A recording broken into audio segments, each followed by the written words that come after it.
So you read all over the internet about people and they run their car on water and hydrogen fuel cells and so on. You're running your car on hydrogen. You can't run a car on water.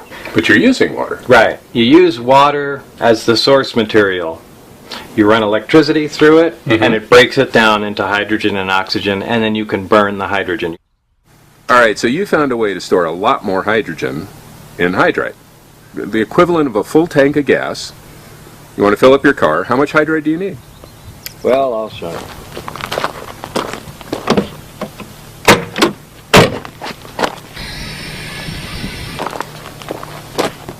No way. Yeah, that's the volume it takes to store enough hydrogen to propel this car close to 400 miles. Just about what it gets running on a full tank of gas. Wow. And it's a lot safer than gasoline. Really? Yeah, these tanks can be shot at with incendiary bullets or cut in half with a chainsaw, and you could throw a match on them, they just smolder like a cigarette, and you can't say that about a gas tank. Here, only the hydrogen that you need is released from the tank. When the tank's heated, it produces hydrogen and the car burns it. So there's never much gaseous hydrogen in the system at any given time. So these are the fuel lines? No, what are these? These are this provides power to the heater in the tank and also reads back the temperature of the tank. Why is that important? Well, when you apply heat to hydride, it releases hydrogen.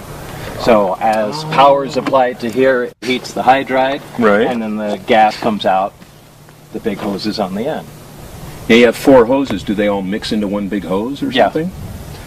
Because you can only get hydrogen out of hydride at a certain rate with a certain temperature. And a single tank, you can't get it out at the volume you need. So you really just split it into 4 smaller units, heat them separately, and it works just fine. Okay.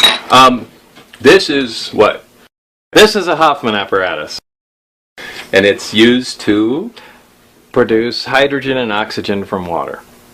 For fun, just because it's cool. Well, if you just have a use for hydrogen and oxygen or for demonstration purposes, it works just perfect. All you got to do is fill it with water. That's just regular water, right?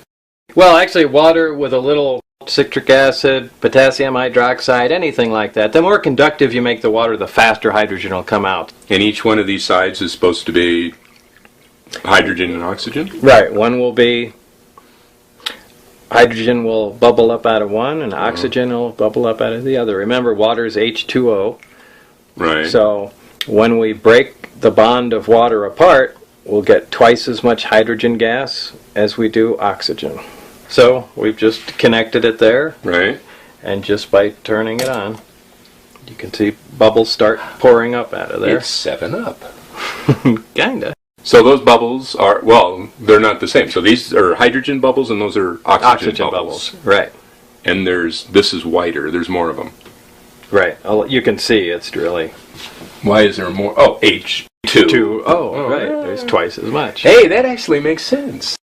You can see. What are these? You just have electrical current going to a piece of foil? Well, it's a piece of platinum foil, and the reason you need platinum in there is because it's very corrosive to a metal for electrolysis to occur, but platinum is highly resistant to corrosion.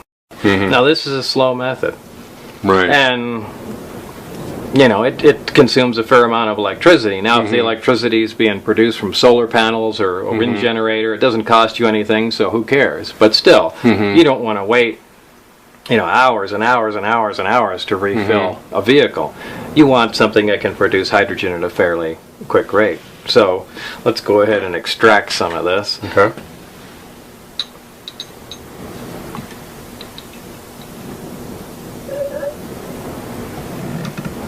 Look at that. Wow! So there's power of hydrogen. You see, just from water, something exploded. So this is the same thing that was inside the lab? Yeah, that was a small tabletop model. This is a large industrial version, essentially, which connects right to the water main. Right. You can plumb it in like you connect your, dishwasher, or just connect it to a garden hose. Right. And it's powered by either solar array, solar panels, which convert sun into electricity, or a wind turbine, takes the wind, converts it to electricity, or any other way. But the idea is just to use complete green energy. Ideally, I like to run this one on solar. New Mexico gets a lot of sunlight, so that's really all there is to it.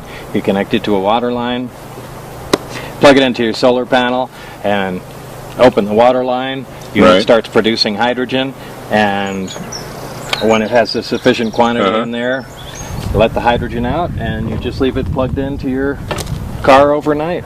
Now, this is the same as those other two tubes, right? Right. Hydrogen and oxygen, or Right. whichever one is. And the oxygen we have no use for, so we just vent off into the air.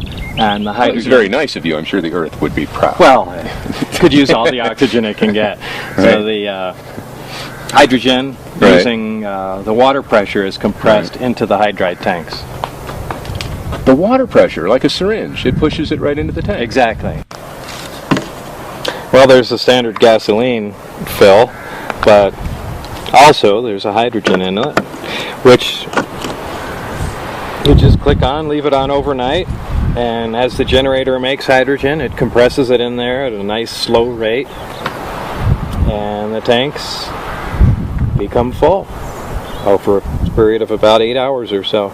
Why can't everybody do this? I mean, gas is going at $5 a gallon. Right. The whole country's falling apart. We're killing people all over the world for oil. And this, you're driving a car on this, and you can do it, and you can convert any other car. Yeah, unless I'm sure there are cars that have some technical problems, but yeah, essentially any car can be converted. The whole problem to it is the material in the hydride. The hydride itself, one of the main components of it, is classified as a weapon material, and it can only be used in thermonuclear weapons. And because, even though it's not a dangerous material, explosive, or anything by itself, just because it's used within those nuclear weapons that are obviously secret, and the components thereof, but because it's used in those, it can't be used for any other civilian purposes. So, you can't even purchase the material. No. Which is why we had to make it. You made it? Yeah, we made it. You have a particle accelerator? Yeah, so all you have to do is build a particle accelerator and you can make all the hydride you need. The biggest thing that stands in the way right now is just getting that material inside the tank, that hydride material. Right. And the reason you can't is because... It's a weapon material. But there's nothing dangerous about it. No, it's it just won't used blow as up. a weapon, right. Well, beryllium's used in a weapon too, Right. Like, basically, this whole thing boils down to how you store the hydrogen. So we found a metal. We have a material that we can store the hydrogen in. We have a material we can safely store hydrogen in, and a sufficient quantity to replace the gas tank on a car. Wow. That's it. Man, if we had just a fraction of what the oil companies are wallowing we in had right now. The budget of one day in Iraq, this entire system would be available to everybody.